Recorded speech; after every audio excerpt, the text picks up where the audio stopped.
भगवान का पहला विवाह रुक्मिणी जी से और दूसरा विवाह किससे हुआ पता है? जाम्बती जी से। कैसे हुआ? कथा बड़ी प्यारी है। सूर्य भगवान का सखा सत्यजित। तो सूर्य भगवान ने एक मणि दी थी उसको। तो वो मणि थी ना, तो प्रतिदिन बहुत सारा सोना देती थी। तो भगवान ने ये कहा कि भाई तुम्हारा परिवार तो बहुत बड़ा है नहीं, तो क्यों ना ये राजकोष में जमा करा दो, तो इससे प्रजा का पालन होगा। क्योंकि ढेर सारा सोना देती है तो इससे प्रजा का पालन होगा। उसने मना कर दिया तो भगवान ने बुरा भी नहीं माना। भगवान ने कहा बेटा देने वाले तो हम ही हैं। सूर्य भगवान जो तुम्हें प्रकाश दे रहे हैं ना, ये प्रकाश भी हम ही देते हैं उनको, वो हमसे लेके तुमको दे रहे हैं। तो तुमको लग रहा ना ये मणि उन्होंने तुम्हें दी है, ये मणि भी हमारी है, लेकिन तुमने अपना अधिकार बना लिया तो कोई बात नहीं, बना लो।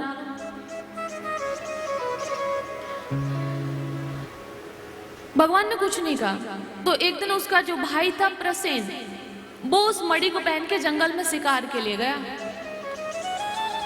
तो एक सिंह ने उसको मार दिया और उस मणि को छीन लिया। ये कहानी आपको ये कथा हम आपको इसलिए सुना रहे हैं, सुनना इसलिए जरूरी है कि इस संसार में मानव तो छोड़ो, भगवान को भी किसी ने नहीं छोड़ा। ये मानव बुद्धि है ना, बड़ी कुतर्की है। जब वो अपने जोन में आता है ना, अपने मूड में आता है, तो वो भगवान को भी नहीं छोड़ता है। इसलिए कथा सुना रहे आपको।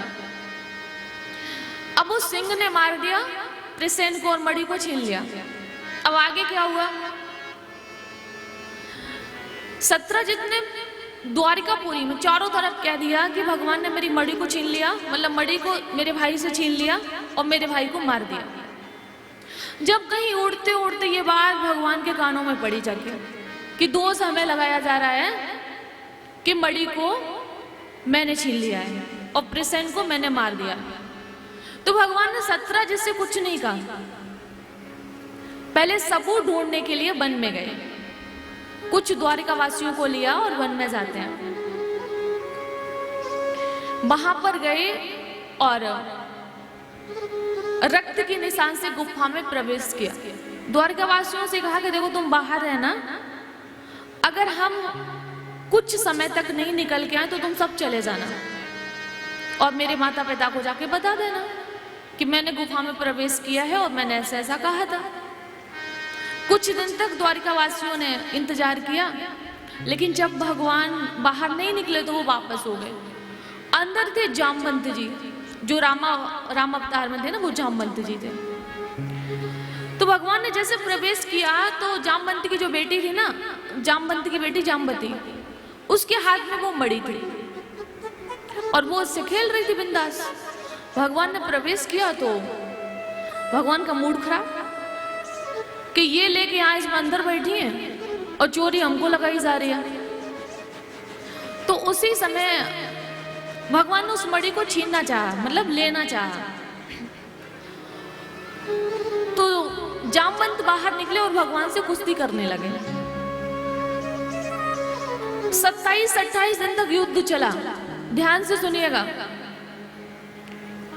27-28 दिन तक युद्ध चला। जब जाम्बवंत की एक एक नस ढीली हो गई, भगवान ने बहुत घूंसे मारे। मैंने कहा था ना, भगवान मारते बहुत है। जब बहुत घूंसे मारे, एक एक नस ढीली हो गई, तब चरणों में गिरे कि आपको हमने पहचान लिया, आप कृष्ण के रूप में राम हैं। और ऐसा कहते हैं कि जाम्बवंत जी ने भगवान से कहा था राम अवतार में कि प्रभु मेरी ताकत के बराबर तो इस संसार में कोई है नहीं। एक दो बार उन्होंने रावण को भी बेहोश कर दिया था जाम्बवंत जी ने, और ज्यादा मारा भी नहीं, एक घूसे में ही बेहोश हो गया रावण। तो कहा मेरी ताकत के बराबर यहाँ तो कोई है नहीं, और इन कीड़ों मकोड़ों से लड़के मैं करूंगा क्या? तो मैं चाहता हूँ कोई युद्ध करने वाला हो ना, ताकत बहुत है, तो ये हाथ चाहते हैं कि किसी को थोड़ा मारूं पीटूं, कुश्ती करूं। तो भगवान ने कहा कि तुम्हारी ताकत के बराबर तो मैं हूं, तो मैं हूं अभी मर्यादा पुरुषोत्तम, तो मेरे से तो लड़ाई हो नहीं सकती है। जब मैं द्वापर में कृष्ण बन के आऊंगा तब कुश्ती करना। तो इसलिए ये कुश्ती हो रही थी। और कुश्ती भी मस्ती मस्ती में हो रही थी। आपको ये भी बता दूं, जब बहुत सारे घूसे खा लिए तब जामवंत की अकल ठिकाने आई, चरणों में पड़े और मणि को दिया है, साथ में जामवती को भी दिया।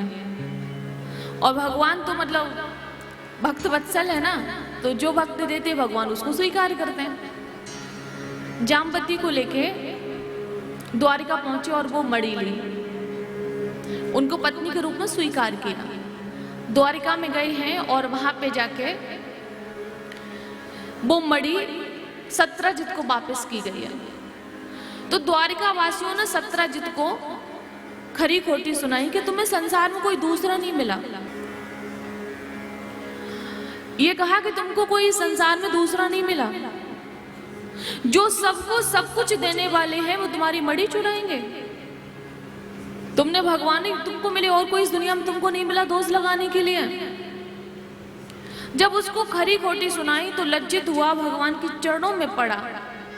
और भगवान का तीसरा विवाह होता है जो सत्यभामा से, वो उसी सत्रजित की बेटी थी कि लज्जित होकर उसने अपनी बेटी का विवाह भगवान से किया और कहा कि प्रभु हमें क्षमा कर दो। ये कथा बड़ी छोटी सी है, अगर नहीं सुनाते तो भी चलता, लेकिन इसमें ये समझिएगा कि जब भी आपको कोई गलत कहे, आपको कोई दोष लगा, ये कथा शिक्षा यही दे रही है, ठीक है? तो सही साबित होके अगर दिखा सकते हो तो दिखाओ, नहीं तो अपने आप को टूटने मत दो, क्योंकि जो लोग भगवान को नहीं छोड़ते वो आपको भी नहीं छोड़ेंगे। आप संभाल के अपने आप को, दिमाग को रखिएगा, आपको टूटना नहीं है, आपको आगे बढ़ना है। भगवान तो सर्वशक्तिमान थे, तो उन्होंने वो करके दिखाया, मणि भी ढूंढ के दिखा दी। तो हो सकता है कि आप अपने आप को सही साबित करके ना दिखा सको, लेकिन आप सही हो, आपको भगवान सही मानते, आप अपनी नजरों में सही हो, अर्थात आप सही हो।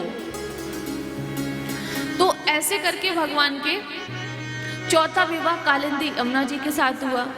मित्रविंदा, सत्या, भद्रा और लक्ष्मणा, ये भगवान के 8 विवाह हुए, जिनको बोलते हैं 8 पटरानियां।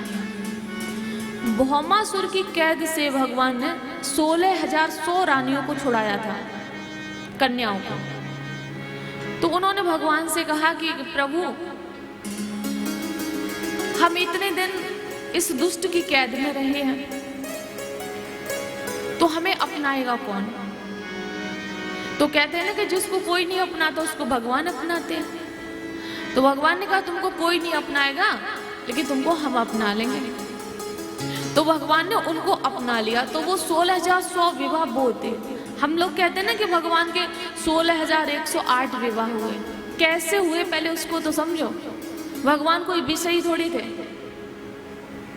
जब रासलीला का प्रसंग आता है, जब रास विहार भगवान ने किया तो कामदेव आए। भगवान ने कामदेव को उल्टा टांग दिया और वही कामदेव भगवान से लज्जित होकर उनके प्रथम बेटा बन के आए, वही कामदेव। तो कहने का मतलब ये है कि लीलाओं को पढ़ो, लीलाओं को सुनो, तो विचार सात्विक रखो। भगवान में दोष दृष्टि नहीं रखनी चाहिए, भगवान में दोष दृष्टि नहीं रखनी चाहिए। रुक्मिणी जी को भी भगवान जब लेके आए हैं तो ऐसे ही देवकी वसुदेव ने उन्हें बहू के रूप में स्वीकार नहीं किया। उनके माता पिता को बुलाया और जैसे विवाह किया जाता है, लोगों को बुलाते हैं, निमंत्रण देते हैं, ऐसे विवाह हुआ है। तब उन्हें बहू के रूप में स्वीकार किया। उनके माता पिता को, उनके पूरे परिवार खानदान को बुलाया, बस उनका भाई रुक्मी नहीं आया था।